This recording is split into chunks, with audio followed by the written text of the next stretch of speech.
요양보호사 TV 이기론입니다. 오늘은 요양보호사 상담소 밴드에 올라온 하하그레스님, 간병사 급여 요양보호사와 어떻게 다른가요? 간병 경력, 학력과는 무관한가요? 간병사와 요양보호사의 급여 차이는 어떤가요? 간병급여의 통일적 규정은 있는가요? 보험사와 일반 간병인의 급여 차이는 이유는 뭔가요? 그런 걸 물어보셨어요.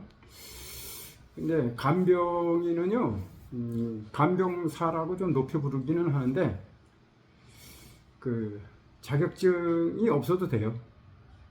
그런데 민간 자격증이 있는 걸로 알고 있고요. 간병사 협회에서 하청을 받아가지고, 그러니까 이제 예주를 주는 거죠. 병원 같은 데서 예주를 줘가지고 이제 일을 하는데, 뭐 8시간 하는 데도 있지만 대개 이제 24시간, 30일 뭐 계속 근무하는 그런 형태를 띠죠. 그래서 하루 종일 그 밥도 거기서 먹고 숙식도 거기서 하면서 하는 간병인. 아마 상당히 그 돈은 많이 받는 걸로 알고 있어요. 그러나 이제 그 시간에 비례해서 그렇게 많이 받는 건 아니죠. 근데 간병인은 민간 자격증이라고 했죠. 요양보호사는 국가 자격증이고 또 근로기준법의 근로자입니다. 그런데 간병인은 근로기준법의 근로자는 아니고 도급 근로자라고 하죠. 그래서 그 근로기준법의 적용을 많이 제외되는 점이 많아요. 그러면 어떻게 임금을 하느냐?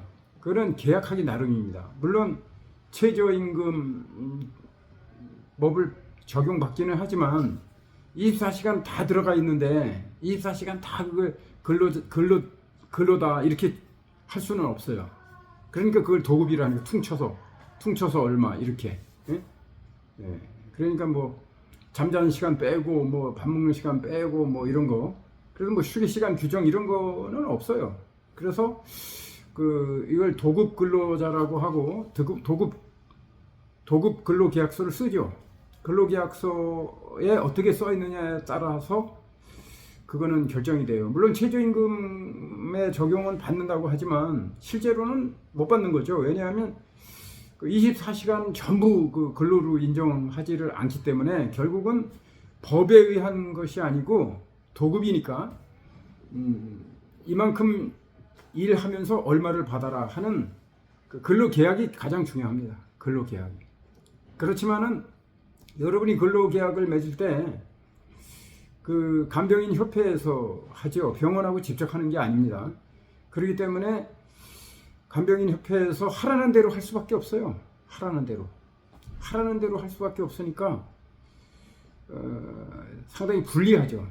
왜냐하면 근로기준법 적용도 못 받지 하라는 대로 하지.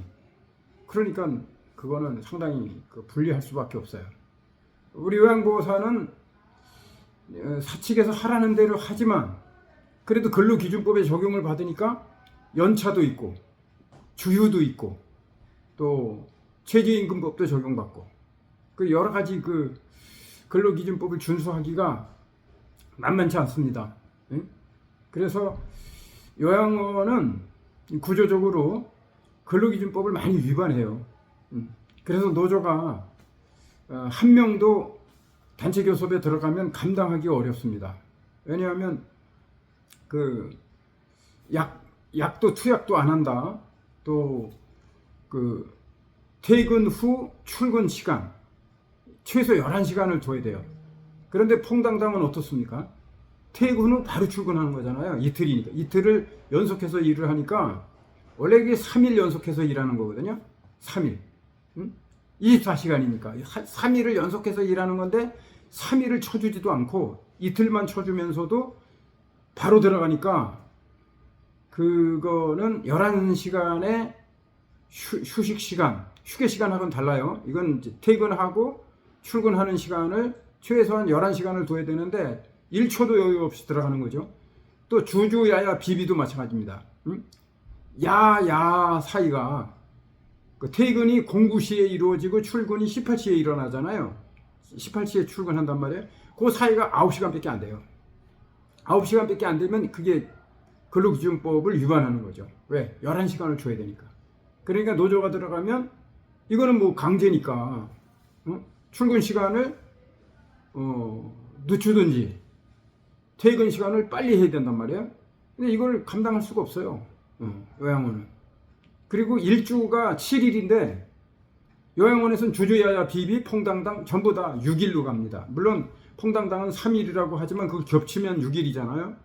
그렇기 때문에 이 로테이션이 엄청 빨라지는 거예요.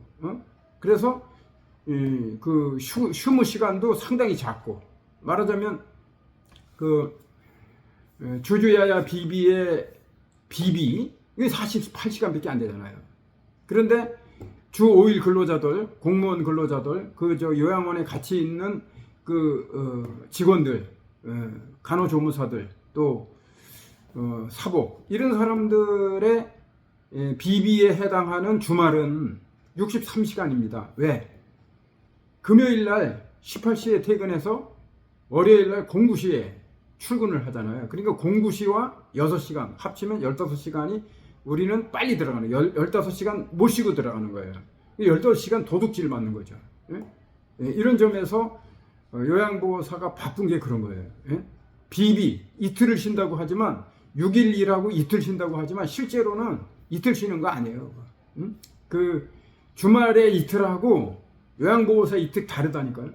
얘기는 다른 데로 갔지만은 아무튼 요양보호사는 근로기준법상 근로자고, 간병인은 도급법상 근로자다. 그래서 그 근로기준법에 적용을 받지 않는다 하는 점에서 상당히 불리합니다. 그래서 가능하면 그 도급 근로계약을 맺지 말고 근로기준법상 근로계약을 맺으시기를. 그러니까 그 계약서에다가 근로기준법을 적용받는다, 이 구절 한 구절을 써놓으면요 상당히 유리하겠죠. 오늘 여기까지. 여러분의 권리 찾을 수 있기 없기 요양보호사 TV 이기론입니다.